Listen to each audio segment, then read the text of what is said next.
La bineuse est un outil ancestral à redécouvrir dans un contexte de réduction des herbicides.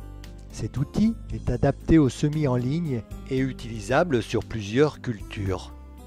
Ne travaillant que sur l'interrang, elle vient en complément d'autres techniques de désherbage chimiques ou mécaniques, en espérant à l'avenir maîtriser le salissement sur le rang.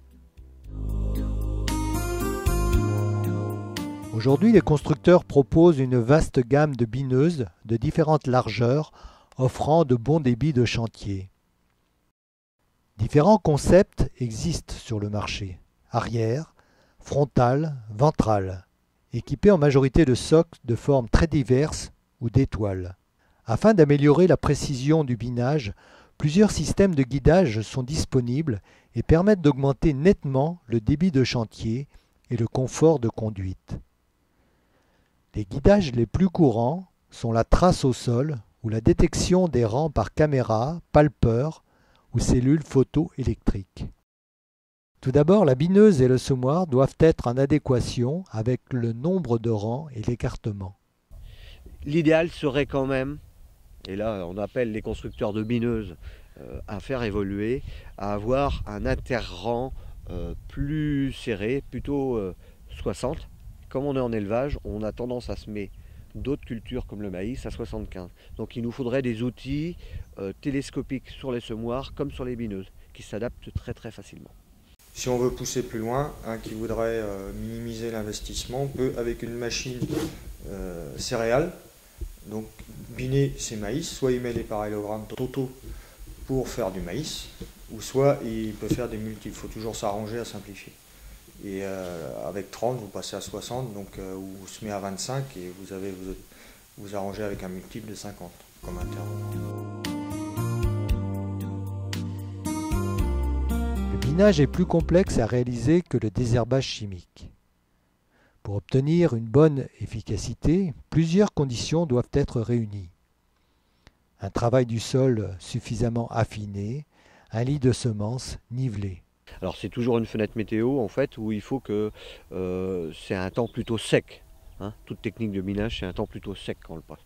Donc, mais on a toujours une fenêtre météo, ça fait maintenant 4 ans où on a réussi à passer, quoi.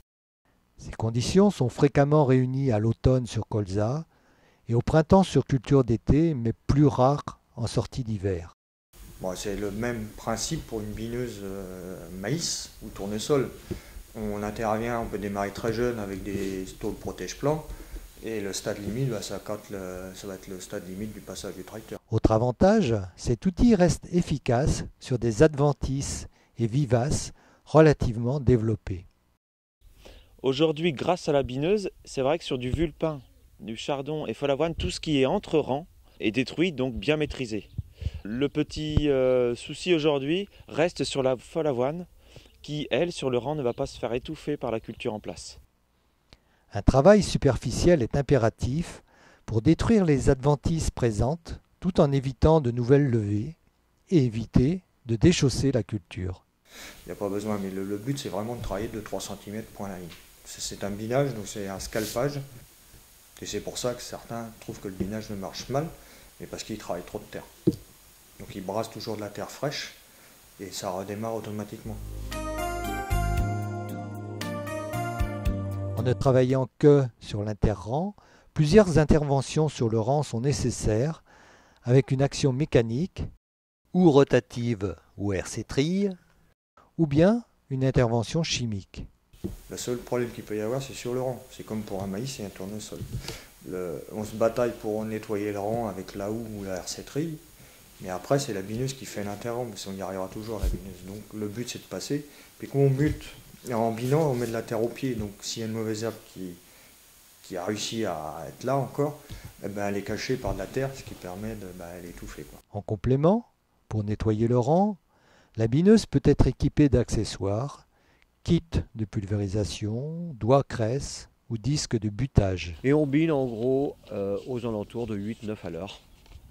Ouais, pas plus. 8-9 à l'heure, la deuxième, c'est volontaire. Le premier, on est plutôt un peu en dessous. Mais le deuxième, parce qu'en fait, on recherche à buter au pied du rang, puisque au pied du rang, on n'y va pas. Donc en roulant assez vite, en ne mettant pas les disques de protection sur la bineuse, on rebute un petit peu la culture. Et s'il y avait je dirais des petites plantules, on les cache, et à partir de là, il n'y en a pas sur le rang non plus.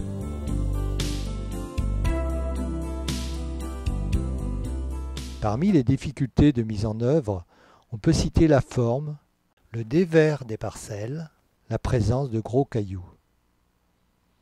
D'autre part, le débit de chantier peut être un facteur limitant. En moyenne, il varie de 20 à 40 minutes par hectare, selon la largeur du travail et le stade de la culture. On fait 2 hectares à l'heure, un peu plus de 2 hectares à l'heure, sans problème, sans problème. Parce qu'en fait, on n'a pas de remplissage, on fait que du binage, on est avec une Siran, on est à peu plus de 2 hectares à l'heure, on passe même pratiquement 3 hectares à l'heure, mais quand on parle de 2 hectares à l'heure, c'est avec l'attelage, le dételage, tout compris le graissage de l'outil. Cette performance peut être améliorée grâce à des équipements de guidage et surtout par la maîtrise au fil du temps de l'agriculteur. En plus de l'effet de désherbage, le binage contribue à limiter l'évaporation du sol dans la mesure où les passages sont superficiels. Il permet également de casser la croûte de battance en sol de limon. L'intérêt de passer la bineuse, c'est non seulement de détruire les adventices qui sont entre les rangs de la culture, mais c'est aussi au printemps de réaérer le sol, de réchauffer le sol et de refaire la vie au sol, de redonner plus de vie au sol. Si bien que la culture, elle retrouve aussi un bénéfice à réactiver la vie du sol dès le printemps et ça lui donne un petit coup de fouet dès le printemps. L'innovation des constructeurs, les aides à la conduite et l'inventivité des agriculteurs feront progresser encore les débits de chantier, la précision de travail et le confort d'utilisation des bineuses.